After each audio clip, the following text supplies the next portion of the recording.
Hypothesis can be represented in many ways.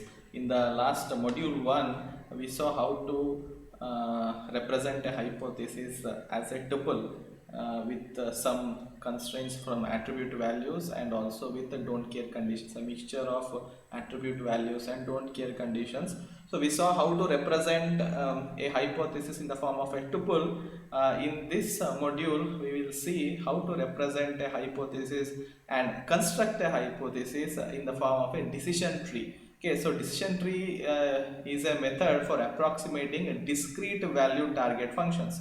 Okay, in which the learned function is represented by a decision tree. What is discrete valued target functions? So discrete value target functions means if you have suppose a yes, no. Okay, so suppose we are given a what a discrete value means. Continuous values means 1.2, 1.3, 1.4. If you go on getting mathematical values, that is continuous values. Okay, so discrete value means you have a separate bifurcated values, yes, no, can't say. So you have some uh, opinion form filling the opinions, right? Yes, no, can't say, good, bad. So for any attribute you have separate values. Okay, so those are discrete values.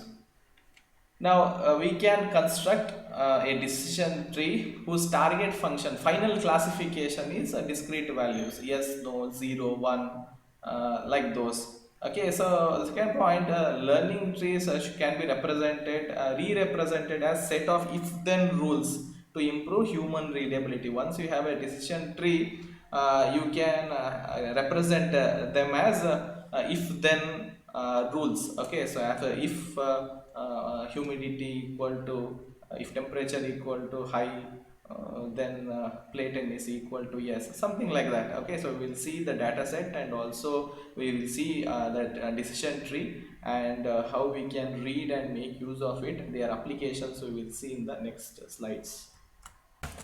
This is the play tennis dataset.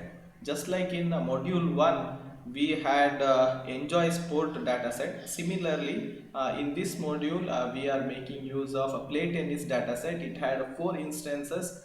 We have here 14 instances. So it has the attributes or fields as features as outlook, temperature, humidity, wind, and also final classification or target function, play tennis.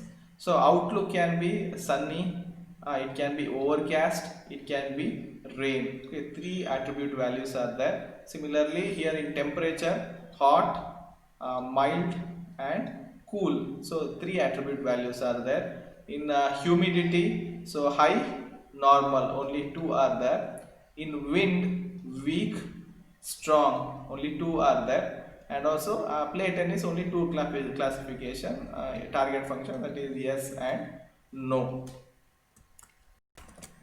This is how the hypothesis looks in the decision tree format. So in the root there is outlook. How do we construct the tree? So we will discuss in the future topic, and just we will focus on the tree now. So root is outlook, and these are internal nodes, and also these are leaf. Okay, so always leaf represents the final classification, the target function. So this one is attribute and this is attribute values. So this is again the uh, classification target function. So we will observe now, we will just compare whether our data set conforms to our decision tree or not. We will go one by one, whether it is this decision tree is correct or not, whether it correctly classify our data set or not. We will just compare now. So this decision tree says that whenever the outlook is sunny and humidity is normal, then it is a good day to play tennis, regardless of other values of other features, values of other attribute values. If outlook is okay, sunny, and humidity is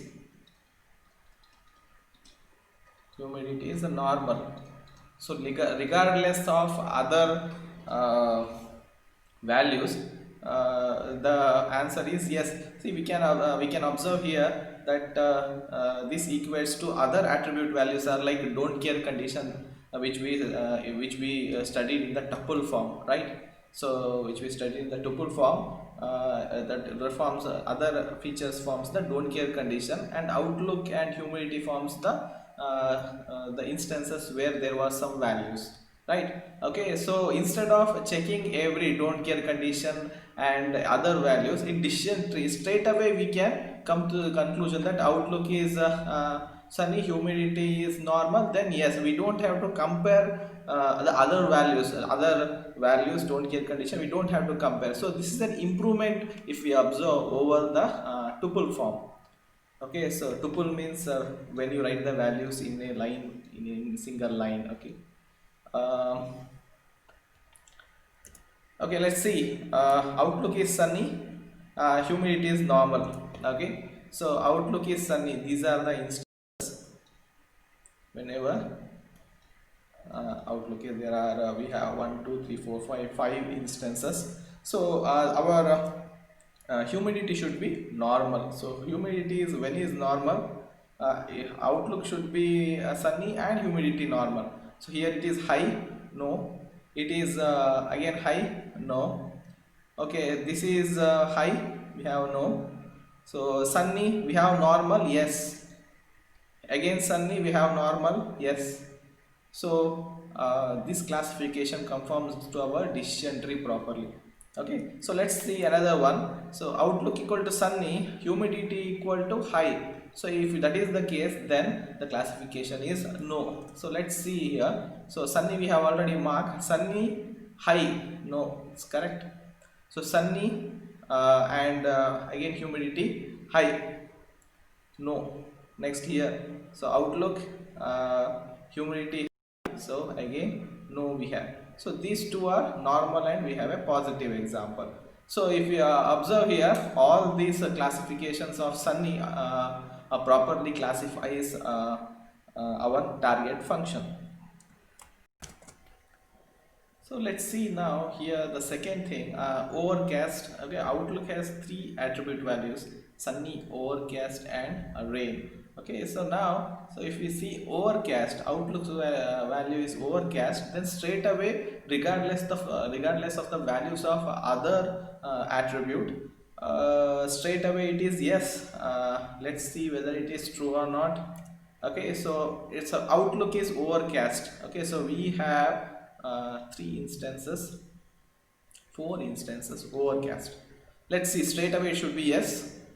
Okay, so yes classification, second one yes classification, third one yes classification, next one is yes classification. So if we observe, record our decision tree is correct in predicting that our outlook, whenever the outlook's value is overcast, the play tennis value classification will be directly yes. How, again I want to repeat that how to construct the tree, we will see there is a lot of problem solving for that. We have a separate topic we will take up separately in future sections of this lecture.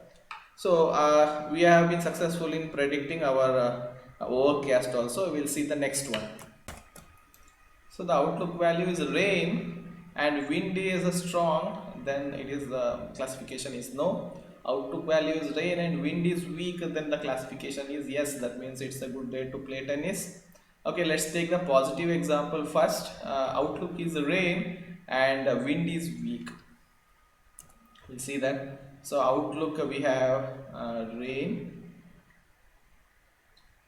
2, 3, 4 and 5 instances we have. So outlook is rain and wind is weak, yes, correct classification. Outlook is rain and wind is weak, yes, correct classification. Output is we'll just see positive example first. Output is rain, wind is weak, yes, correct classification. Okay, so we have correct classifications. Other two remaining one as rain and strong. Here also rain and strong. Let's see the other one. So outlook is rain and wind is strong. Classification is no, no classification. So let's see, outlook is rain and wind is strong, no classification. Okay, so the rain and wind is strong, we have classification no. So we have observed here that the decision tree which we have here is a representation of a hypothesis which correctly predicts the classification target function of the play tennis dataset. This is just a representation of what we just saw our tree. Okay, so outlook is sunny and humidity is high, then play tennis is no. Okay, outlook is sunny, humidity is normal, then play tennis is yes. Outlook is overcast, then play tennis is yes. Outlook is rain, wind is strong, okay, then play tennis is no. Okay, outlook is rain, wind is weak, and then play tennis is yes. Suppose we have to convert our tree representation into the tuple form that we just saw in first module. So we can just write like this. Okay, so outlook is sunny. These are the four attribute values which are in the table of our dataset, play tennis dataset. Okay, so sunny, so temperature, don't care condition, humidity is high. Okay, so wind, don't care condition, so the classification is no. So let's take positive example. Okay, so it came first. Outlook is sunny, humidity is normal, so I would say humidity is normal.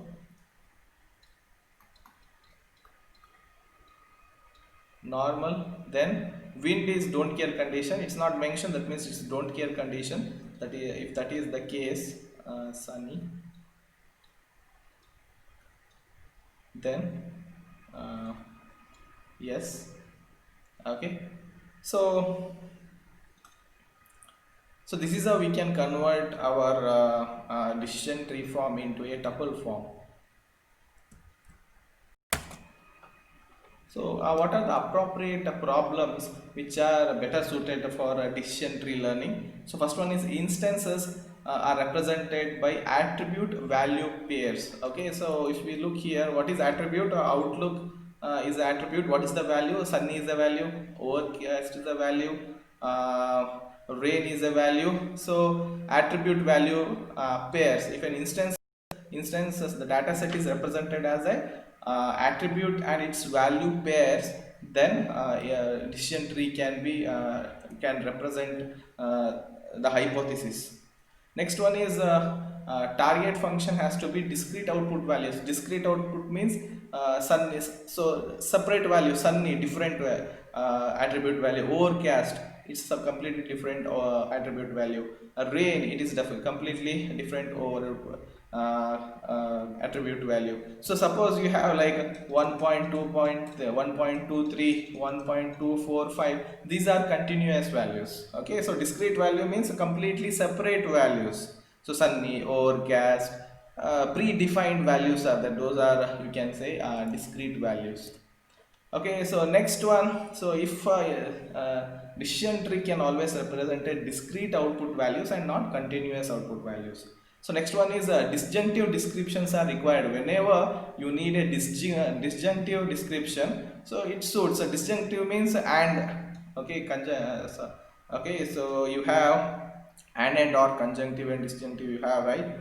So whenever you need disjunctive values, okay, or conjunctive values also, and or you want, so it is suitable. Okay, so for example, outlook is sunny and humidity is high, only then play tennis is no. So outlook it is sunny and humidity is normal, then play tennis is yes. Outlook is overcast and, so there is no and, only one is there. Okay, let's leave this. Outlook is rain and wind is strong, and then play tennis is no. Outlook is rain and wind is weak, play tennis is yes. Okay, so whenever you want to represent in our decision making